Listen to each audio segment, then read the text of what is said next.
Good morning friends.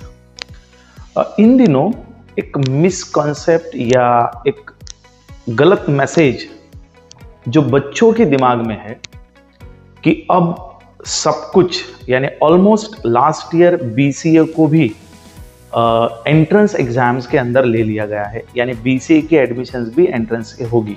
Almost तो था ही, अब बीसीए भी लास्ट ईयर से इंक्लूड किया गया, ओनली बीएससी बचा है।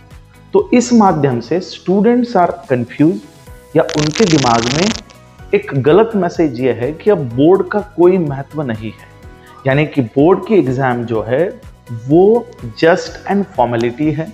इस वीडियो के माध्यम से मैं आपको जेईई, नीट, एमएचटी, सीईटी इन एग्जाम्स के साथ स्टेट बोर्ड का एलिजिबिलिटी क्राइटेरिया क्या है ये बताने वाला हूं। तो हर बच्चा जो 12 का बोर्ड एग्जाम दे रहा है वो इस वीडियो को लास्ट तक जरूर देखे। सबसे इंपॉर्टेंट बात कि यदि मैं जेईई एग्जाम देना चाहता हूं, जेईई के दो पैटर्न्स है, एक मेंस और एडवांस। तो जेईई एग्जाम से यदि मैं देना चाहता हूं तो क्या बोर्ड का कोई एलिजिबिलिटी क्राइटेरिया है? The answer is yes. तो यदि आप 2025 जेईई की तैयारी कर रहे हैं तो सबसे इंपॉर्टेंट है कि इसको कोई एज लिमिट नहीं है।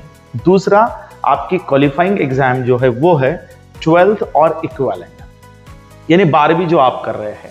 सर कौन से ईयर का बच्चा 12वीं का एग्जाम दे सकता है? 2022, 2023 और जो अभी 2024 अपीयर्ड। तो मेजॉरिटी ऑफ क्राउड जो होगा वो अपीयर्ड 2024 होगा। Now what subjects are important? तो आपका फिजिक्स और मैथ्स कंपलसरी है, 2 सब्जेक्ट्स, और chemistry and maths compulsory for JEE Mains paper architect के लिए, और maths compulsory for JEE Mains paper 2B B plan के लिए। यानी इन शॉर्ट को समझना है तो फिजिक्स, केमिस्ट्री, मैथ्स के साथ आपको आगे बढ़ना है। यदि आपका 12th में पीसीएम ग्रुप है तो आप एलिजिबल है जेईई के लिए। Now minimum percentage of the class 12 और टॉप 20, यानी कि आपको 12वीं में 75% कम से कम होना, या फिर आपका टॉप 20 परसेंटाइल होना, पहले 20 में परसेंटाइल होना, तभी आपको यहां 75 में एक्सक्यूज मिल सकता है। नाउ यहां एक कंफ्यूजन है कि सर हमारे पास फिजिक्स, केमिस्ट्री, मैथ्स भी होता है, या हम लोग कंप्यूटर साइंस लेते हैं, आईटी लेते हैं, या एक्सेट्रा और कोई विषय ले लेते हैं जिनका वोकेशनल है। अब सब और एक आपके लिए लैंग्वेज फिर एक ही बचेगी, दैट इज इंग्लिश। तो कुछ बच्चों का कंफ्यूजन है कि सर ओवरऑल परसेंटेज 75 होना या ओनली पीसीएम 75 होना?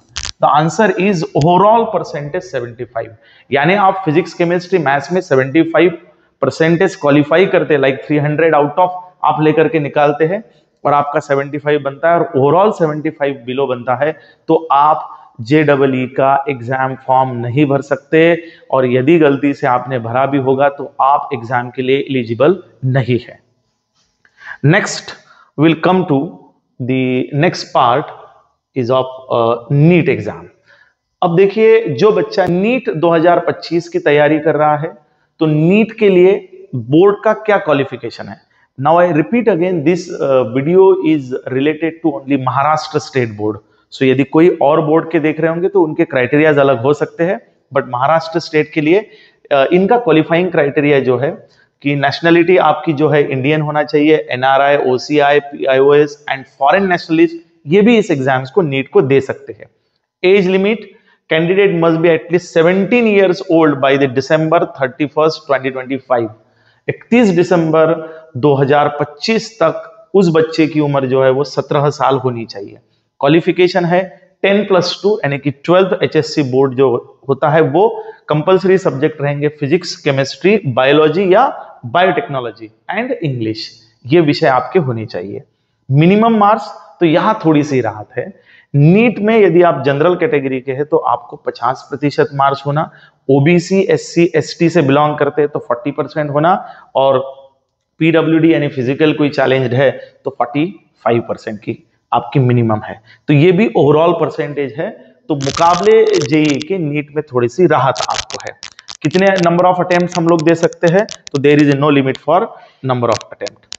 तो ईयर ऑफ पासिंग, तो जो कैंडिडेट्स है अपीयर हो रहा है उसका क्वालिफाइंग एग्जाम इन 2025 यानी 2025 में जो बच्चा पास हो रहा है 12वीं वो भी नीट दे सकता है, यानी कि अपीयर बच्चा भी दे सकता है और प्रीवियस ईयर भी दे सकता है। तो ये हुआ आपका नीट का criteria. Now will come to the very important point, now MHT CET। तो ये MHT CET कुछ बच्चे ये मानते हैं कि CET ही इंपॉर्टेंट है, उसी के भरोसे हमको इंजीनियरिंग में एडमिशन मिलेगा, बट लेट मी क्लियर कि वहां पे भी बोर्ड का बहुत ही इंपॉर्टेंट क्राइटेरिया है।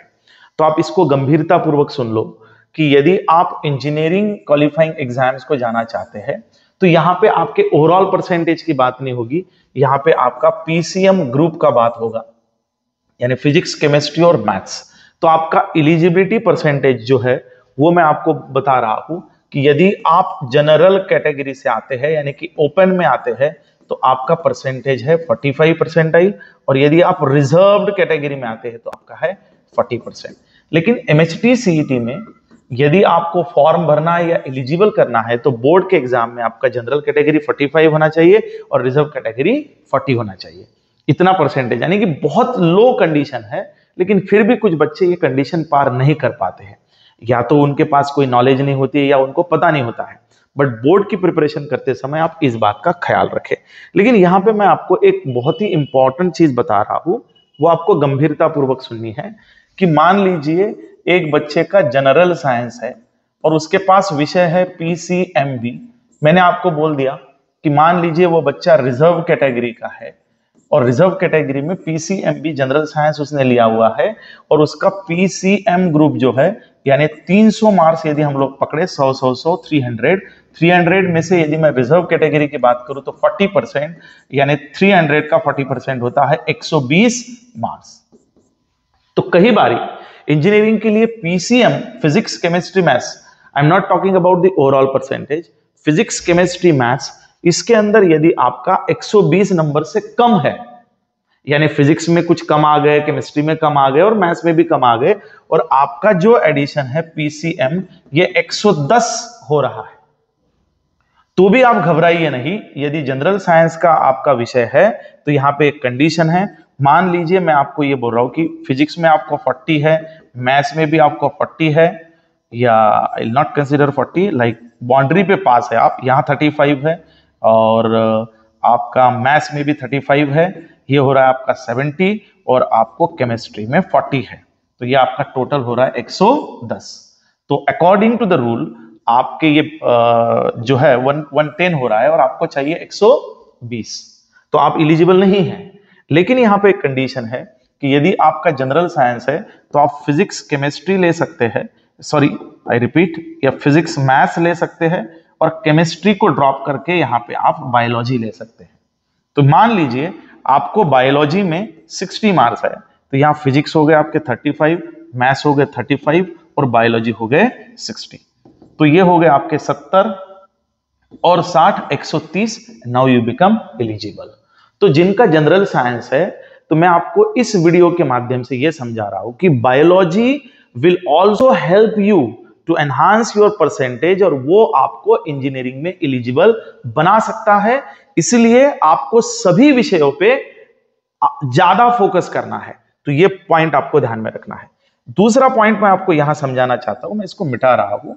I will consider the same case, like मान लीजिए आपका PCM वोकेशनल साइंस है, बायो नहीं है, और आपका कंप्यूटर साइंस है या कोई भी इक्विवेलेंट विषय है, तो यहां भी आपकी कंडीशन है कि फिजिक्स में 35 मिले हैं, केमिस्ट्री में भी 35 मिले हैं, और केमिस्ट्री में 40 मिले हैं, और मैथ्स में 35 मिले हैं, तो यहां भी आपका टोटल एडिशन जो है वो जा रहा है 110, यू आर नॉट एलिजिबल। तो यदि आपका वोकेशनल है तो यहां एक कंडीशन है, और कंडीशन ये है कि यदि आपका कंप्यूटर साइंस है तो वो 200 मार्क्स का होता है। मान लीजिए 200 में से आपको 180 मिले हैं, तो इसका आपको 100 में से निकालना पड़ेगा। 200 में से 180 तो 100 से हो गए 90, यानी कंप्यूटर साइंस में आपके नंबर हो गए 90 marks. Now what is the condition? Physics आपको कॉमन रखना है, मैथ्स आपको कॉमन रखना है, फिजिक्स मैथ्स आप नहीं छोड़ते, केमिस्ट्री को ड्रॉप करके आप यहाँ पे कंप्यूटर साइंस ले सकते, और कंप्यूटर साइंस में आपका 100 आउट ऑफ आता है 90, और वो हो गया आपका 160। तो आपका वोकेशनल सब्जेक्ट जो है वो भी आपको एंट्रेंस एग्जाम के लिए एलिजिबल बनाएगा, बस आपको पता होना चाहिए। यदि कंप्यूटर साइंस है तो 200 मार्क्स का, कुछ ऐसे विषय होते हैं जैसे आईटी वगैरह जो है वो 100 ही मार्क्स का है, तो उसमें 100 आउट ऑफ कंसीडर करेंगे। तो यू प्लीज कंसीडर कि आप लोगों का बोर्ड एग्जाम, जो कोई भी आपको बोल रहा है कि वो इंपॉर्टेंट नहीं है, but I repeat, meanwhile board is the qualifying exam, board is, I can say you, eligibility exam. Now board will become eligibility exam for all the entrance tests. So student, kindly be focused on your board and understand the relation of the board exam with the all entrance exams. यदि आपको कोई query है तो आप हमको नीचे दिए गए फोन नंबर पे कॉल कर सकते हैं। Thank you very much.